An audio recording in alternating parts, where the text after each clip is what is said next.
Cinewebradio.com. Interview. Le cinéma s'affiche et vous êtes nombreux à collectionner les précieuses représentations de vos films préférés. Comment exposer justement vos pièces rares?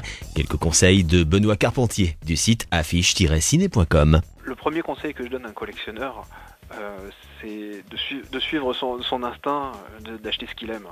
Moi, je vois trop souvent des gens qui se préoccupent un petit peu de est-ce que mon affiche va se décoter, est-ce que sa cote va augmenter.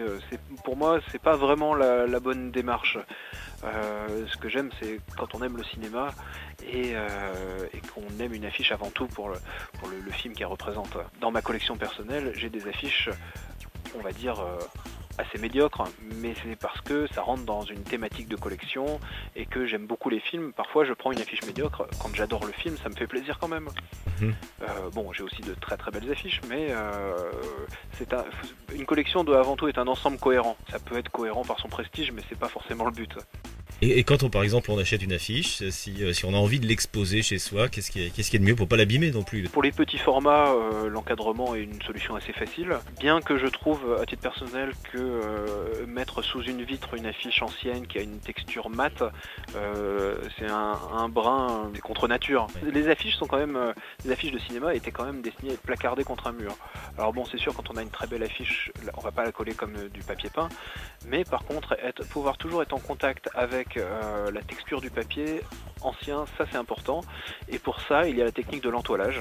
Donc on confie les affiches à un atelier de restauration et d'entoilage qui pose l'affiche sur un support canson doublé toile de coton au dos. Ça fait disparaître les traces de plis des affiches, puisque les affiches originales anciennes sont toutes pliées d'origine. Et ensuite l'affiche est roulée et vous pouvez la suspendre, il y a des marges autour et vous pouvez la suspendre comme vous voulez ou même l'encadrer. Dans les affiches par exemple récentes, est-ce qu'il y en a qui, d'après vous, pourront être rares un jour? Oui, bien sûr.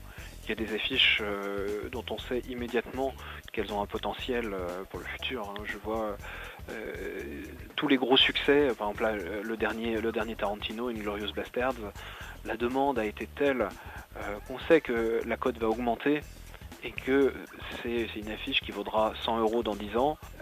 Bon, ensuite c'est difficile de faire des pronostics à plus long terme, mais on sait très bien que Tarantino a un potentiel culte tel que le marché absorbe toutes les affiches et que du coup au bout de 5 ans, il n'y en a plus. Et justement, à propos de réalisateurs, est-ce que eux ont un droit, j'allais dire, de regard sur l'affiche? Qui conçoit en fait cette affiche après, au niveau de la les conception? affichistes? Oui. Alors très rares sont les réalisateurs qui ont réussi à obtenir un droit de regard sur la création des affiches qu'allaient promouvoir leur film. En général, l'affiche dépend du distributeur. Le distributeur emploie soit un illustrateur indépendant, soit fait appel à son propre studio de graphisme pour concevoir des affiches.